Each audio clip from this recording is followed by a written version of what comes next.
on enchaîne avec notre première table ronde qui est un peu dans le fil rouge de cette soirée.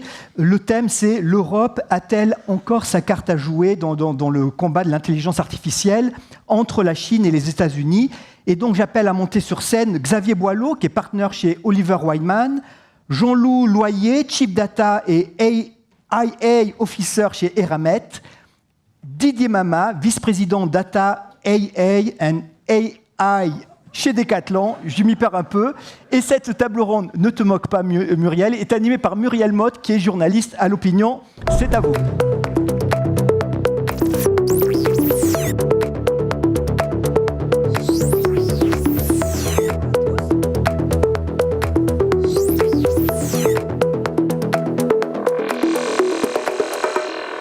Bonsoir à tous. On dit parfois que poser la question, c'est y répondre. Alors, quand on lit « L'Europe a-t-elle encore sa carte à jouer entre la Chine et les États-Unis », spontanément, on se dit « Ouh là là, ça va pas être facile ». Mais bon, je vais approfondir cette réponse avec mes invités. Donc, Xavier Boileau, vous êtes partenaire chez Oliver Wyman. Est-ce qu'on peut d'abord poser le décor ? Où est-ce qu'en est l'Europe dans cette compétition majeure qui bat son plein entre ces deux poids lourds que sont la Chine et les États-Unis ? Alors, c'est une vaste question, on ne va pas se mentir, on n'est pas forcément bien parti. Si on prend un petit pas de recul, la dernière révolution industrielle avant celle de l'AI, c'est celle de l'Internet. Et elle a vu émerger des géants, les GAFAM, côté US, et les BATX, Baidu, Alibaba, Tencent et Xiaomi, côté Chine. Et ces géants ont bien l'intention de rester encore des géants de la prochaine révolution industrielle, celle de l'AI. Et ils en ont les moyens. Alors ils en ont les moyens parce que si on prend par exemple les GAFAM et qu'on rajoute les deux derniers venus, à savoir Tesla et Nvidia, si on regarde leur budget R&D, ils ont en budget R&D, juste ces sept-là, un budget qui est supérieur à celui de toute l'Europe. Donc ça, c'est un premier point. Le deuxième, c'est, en plus de leur R&D, c'est aussi les plus actifs à racheter leurs compétiteurs côté AI. 60% des achats, enfin des investissements dans les startups en 2023 ont été faits par les GAFAM. Et si on rajoute les BATX, donc les côtés chinois, c'est 19 autres. Et l'Europe, là-dedans, c'est 6%. Donc, on n'est pas forcément très bien parti. Alors, en quoi c'est un problème ?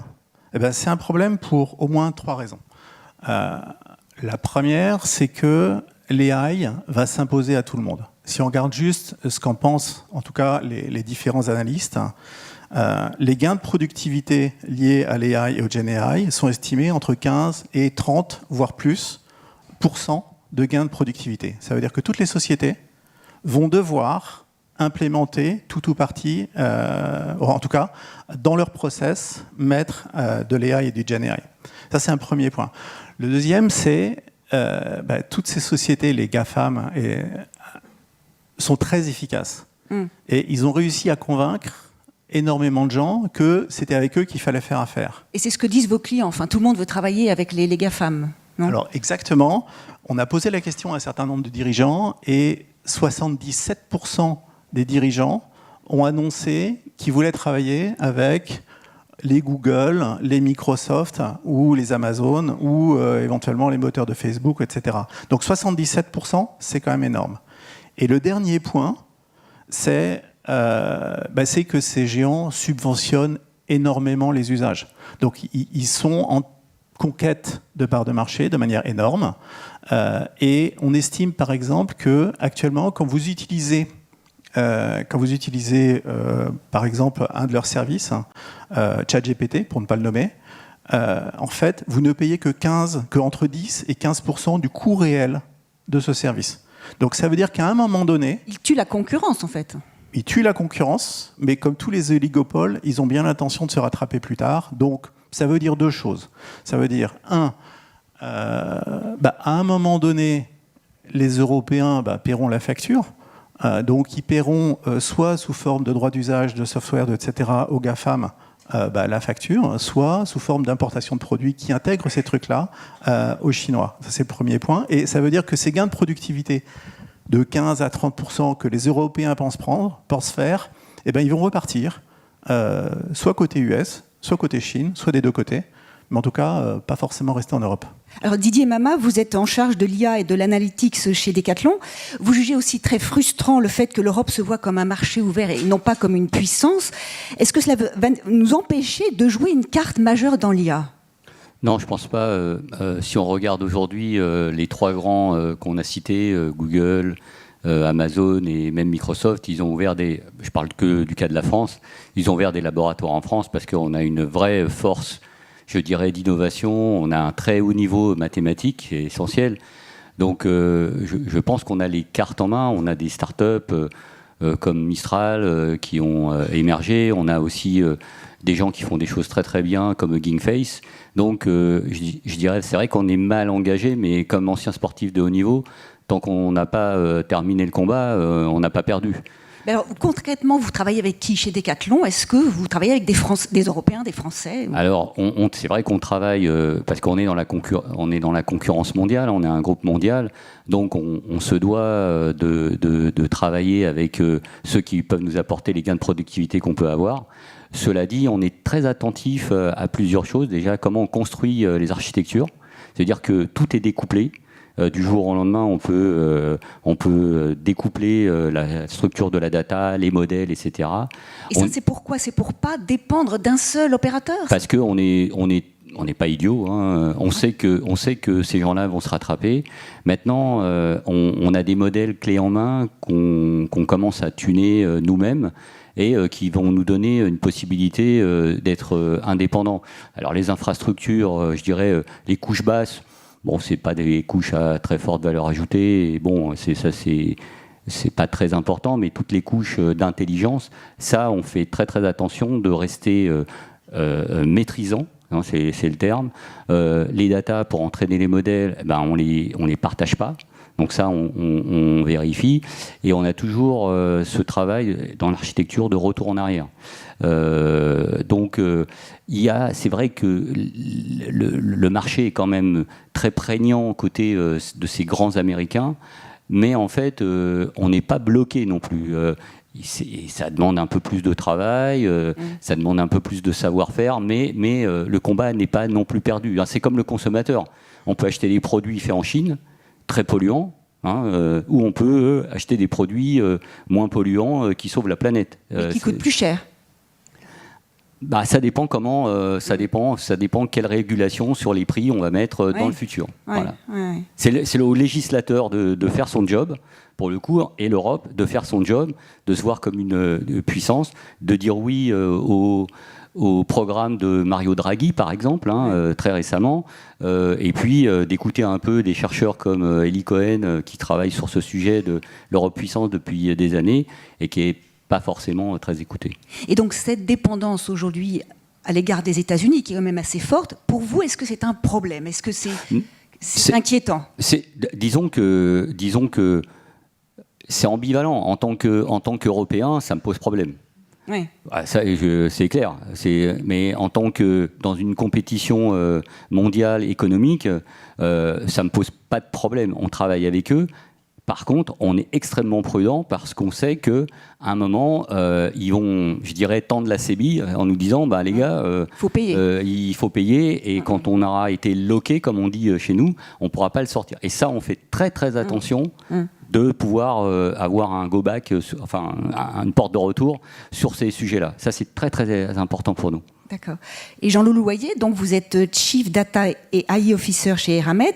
Je vous pose la même question. Est-ce que j'imagine que vous êtes aussi dépendant des Américains. Est-ce que pour vous, ça vous inquiète ? Alors, inquiétant, je ne sais pas. Alors, le tableau que vous avez dressé, bon, c'est vrai que ça n'a pas l'air très rose. Mais je pense que c'est plutôt embêtant qu'inquiétant ou dommage. Parce qu'on a tous les talents pour réussir. On a des financements, des richesses en Europe qui sont capables de financer normalement ces investissements dans les data centers. Donc c'est plutôt ça. C'est dommage qu'on ait manqué cette vague-là. C'est pas si inquiétant parce que ces acteurs sont américains, donc ça reste des alliés. Donc les restrictions sont quand même assez limitées. Ils construisent des data centers, des laboratoires en Europe. Donc la dépendance stratégique me semble limitée. Mais c'est très embêtant d'un point de vue économique. Et vous, alors chez Eramet, est-ce que vous dépendez de plusieurs Américains, d'un seul ? Est-ce que vous... Alors, nous, on est plutôt monocloud aujourd'hui, mais Bon, pas complètement, mais en grande partie. Microsoft. Oui, Microsoft, Azure. Et on essaie de faire comme Decathlon, d'avoir des codes qui sont découplés de l'infrastructure, des codes sur lesquels on a une maîtrise, donc que l'on va coder nous-mêmes avec des ressources européennes.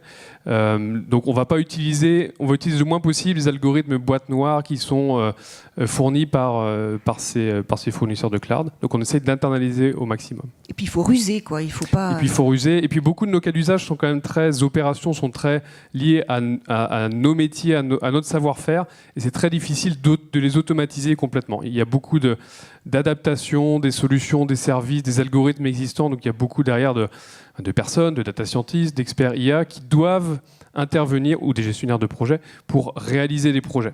En fait, on est certes dépendant de l'infrastructure, des services logiciels sur ces plateformes cloud, mais ensuite on est quand même à la manœuvre sur la réalisation technique. Alors Xavier Boileau, qu'est-ce que vous conseillez à vos clients, vous, qui veulent travailler avec les GAFAM à 77% là ?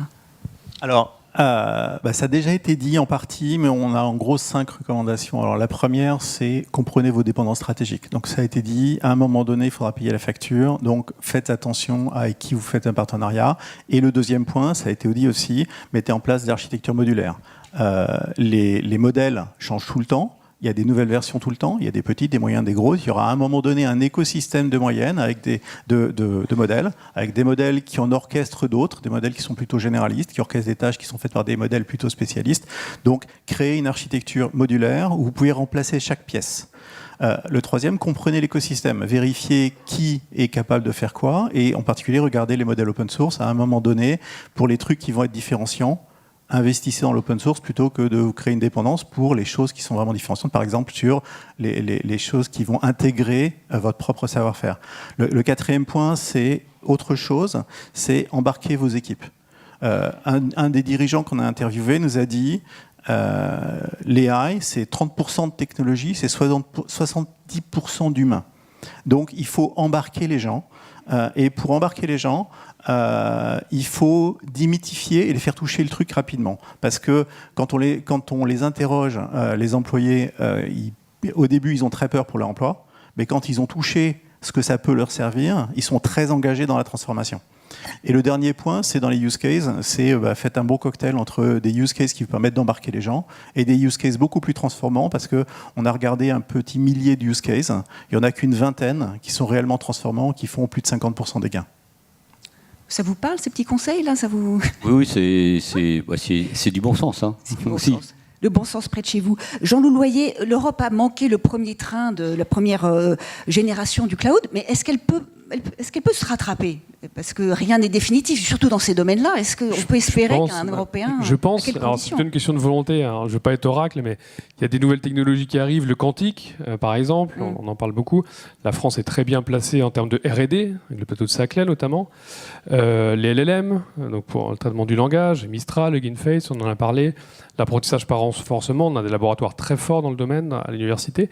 Donc je crois qu'on a beaucoup des fondations pour le faire, on a beaucoup de talent aussi, beaucoup d'intelligence. Il ne faut pas se relâcher, il faut continuer à investir dans l'éducation, en particulier dans les mathématiques et la science, pour faire en sorte qu'on ait encore des bons ingénieurs, des bons chercheurs dans 10 ou 20 ans. Mais je pense que le débat, le sujet il est plus large. C'est plutôt une question de financement, parce qu'on arrive à avoir des startups, on arrive à avoir des scale-up, mais ensuite, quand il faut faire l'Amazon, quand il faut investir 100, 200, 1000 milliards d'euros, comme on l'a vu, là, il n'y a plus personne, parce que la France, c'est trop petit. L'Allemagne est de son côté, le Royaume-Uni est de son côté. Donc l'Europe. Donc je pense, de mon point de vue, et c'est dit à longueur de rapport, encore le rapport de Mario Draghi dernièrement, c'est plutôt un problème de financement, avoir des acteurs financiers au niveau européen qui sont capables d'investir 10 à 100 milliards d'euros rapidement pour avoir un champion de taille mondiale. Et ça, on n'y arrivera pas tant qu'on n'aura pas des marchés intégrés européens qui ont à la fois une certaine largeur et une profondeur pour pouvoir investir dans ces technologies-là. Oui, mais Didier Mama, si on attend l'Europe, on risque peut-être d'attendre longtemps. Est-ce qu'on ne pourrait pas se dire, pour faciliter des opérateurs européens, est-ce que les entreprises ne pourraient pas financer, c'est-à-dire faciliter leur émergence en travaillant un peu en leur mettant le pied à l'étrier quelque part ? On essaye. Ou c'est pas votre rôle ? Disons qu'on essaye de le faire quand même, ne serait-ce que pour diminuer la dépendance aux Américains, voire aux Chinois aussi. Hein. On n'a pas parlé des Chinois, mais Alibaba, ils progressent très très fort. Donc, ils sont déjà. Ils sont. Ils rôdent autour de ils sont en concurrence avec les Américains. il y a quand même quelque chose qu'il faut prendre conscience, c'est qu'il y a un décrochage quand même énorme de l'Europe, près de entre 17 et 20%. Donc là, il y a un décrochage fort. Donc, et c'est pas un problème d'investissement, c'est pas un problème de compétences. Je pense que les Européens sont forts. C'est un problème de projet d'Europe. C'est un problème de mindset. Et moi qui ai travaillé un peu aux États-Unis, en fait, je suis désolé, je vais employer une phrase qu'avait utilisée Rumsfeld pendant la guerre du Golfe, qui m'a vraiment choqué, mais c'est vrai qu'il y avait une part de vrai. L'Europe, c'est un vieux continent, avec une mentalité un peu risk-averse. On a peur du risque. Aujourd'hui... mais ça ne va pas changer. Donc on ne va pas attendre que l'Europe change et se faire bouffer. Je pense que là où les entreprises ont fait ce qu'on peut de notre côté, mais là où les entreprises peuvent quand même appuyer aussi, c'est de mettre des règles qui réduisent ce biais concurrentiel.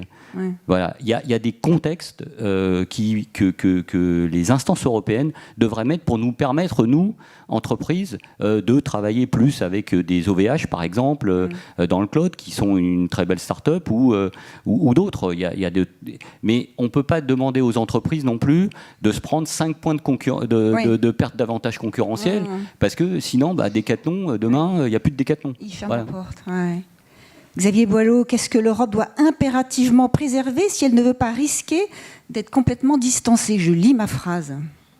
Bon, beaucoup de choses, mais on va quand même se concentrer sur 2 trucs. La première, c'est sa souveraineté, et sa deuxième, c'est la capacité d'innovation. Et moi, je suis un éternel optimiste. Donc, moi, j'aurais tendance à dire que l'Europe a toute la capacité d'innover. Effectivement, il faut créer les conditions pour que les différentes sociétés, et là encore, c'est dans le rapport Mario Dagri, les différentes sociétés ne partent pas aux US. Mais c'est le début de la course. Alors, c'est le début de la course parce que là, on va dire, les technologies sont prêtes, mais ce n'est que le début du déploiement. Et le déploiement va se faire dans les quelques prochaines années. Et donc, on a dit, il faut que les sociétés mettent en place des systèmes modulaires pour être capables de changer des morceaux. Et dans ces morceaux, il se devrait d'y avoir des morceaux européens.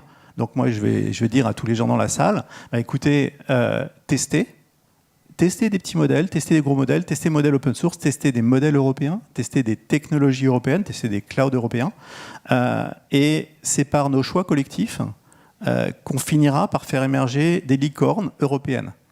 Et c'est ces licornes européennes qui vont nous permettre d'assurer, on va dire, notre indépendance stratégique, et éviter aussi des oligopoles qui font que quelques dizaines ou quelques centaines de milliards d'euros par an partiront à droite ou à gauche, mais en tout cas ne resteront pas en France ou en Europe. Messieurs, nous avons pile respecté les 20 minutes. Vous êtes formidables. Merci beaucoup pour ce débat passionnant. Nous allons maintenant accueillir sur scène Zineb El Onsali et Rémi Godot qui vont vous présenter les 100 personnalités qui font l'IA en Europe. Merci.